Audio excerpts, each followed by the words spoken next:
Good evening, my ghost and ghouls. I hope you're having a terrifying evening, and welcome to Kirsty J's Nightmares. Now, in today's video, we're going to read a couple of scary stories I've found online. If you want to check out the website yourself, I'll place a link in the description below, as there's some more great tales on this website, and I do like to give credit where credit is due. So definitely check it out, and let's begin reading some terrifying, spooky tales. Our first tale is The Weird Elf in My Room. Hi, my name is Jordan. Well, you might not think the elf in my room story is true. Think again. I will tell you this is a true elf story.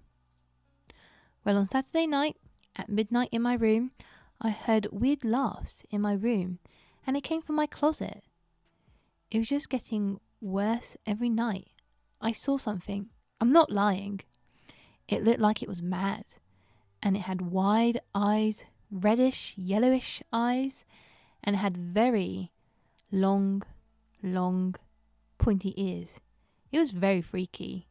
It was wearing a very weird belt on it. I was so creeped and scared, and it also looked like it was very skinny and very small. It was a terrible feeling, and I was always depressed and worried to go to bed at night in my room. And I thought I saw it holding a toy. I'm not really sure what the toy was, and I was so scared and freaked out as well. You don't know the terror I went through. One time also, I was going to bed, and I was starting to feel weird in my head. I can't explain, I was only 12 years old at the time. I didn't need to grow up with that. Now I'm 15. But anyway, after I felt that weird sensation in my head, I saw it in my closet. It was laughing. And the laughing sounded like a witch or something. It was so freaky. You wouldn't know the feeling I went through. I also remembered that I also saw the weird elf thing roaming in my room. I wouldn't want anyone to experience the same event I had to during my time living in that room. Our second tale is The Unseen Ghost.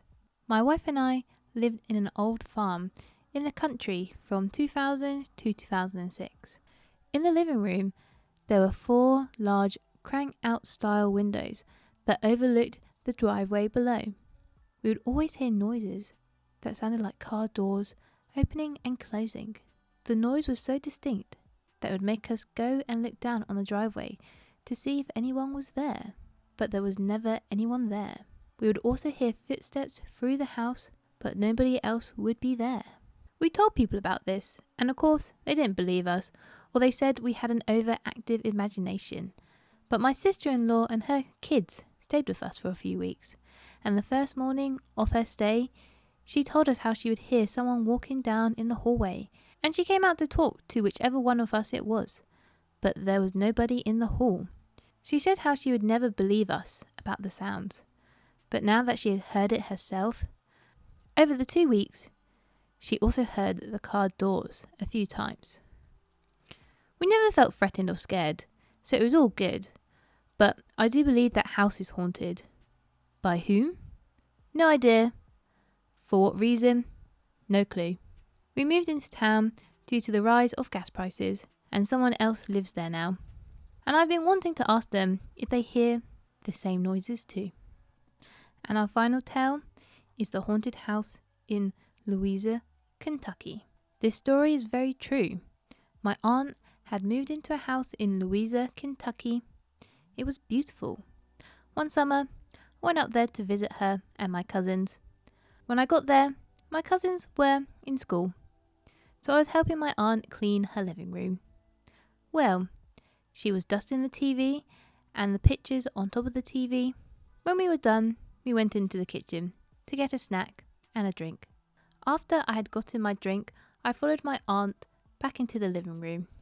When I looked up, the pictures we had just done cleaning were all laying on the floor, and some were laying on the couch.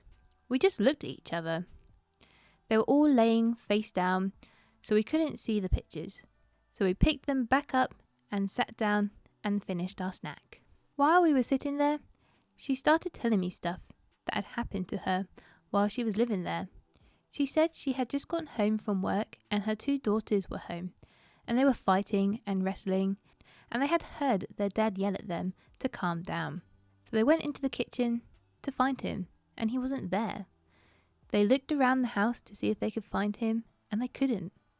They called his cell phone, and he answered it, and they asked him where he was, and he said he was still at work and that he would be there in about 30 minutes.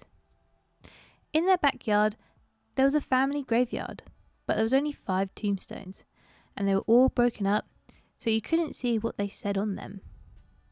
That's what we just insisted on it to be, a family graveyard. And there you guys have it. That is a couple of spooky tales I found online. There's quite a few on this website. They've got over like 200 pages. So if there's any more tales you want me to read, or if you want to check out for yourself, I definitely recommend it, as there's so many tales. And I also hope you guys are enjoying the audio a bit better. I've treated myself to a new microphone, so there should be less background noise being picked up. But let me know. And if there's anything you want me to do a terrifying video on, then please let me know in the comments down below. And just remember, guys, keep being spooky, keep being terrifying, and I'll see you in the next nightmarish video. Bye!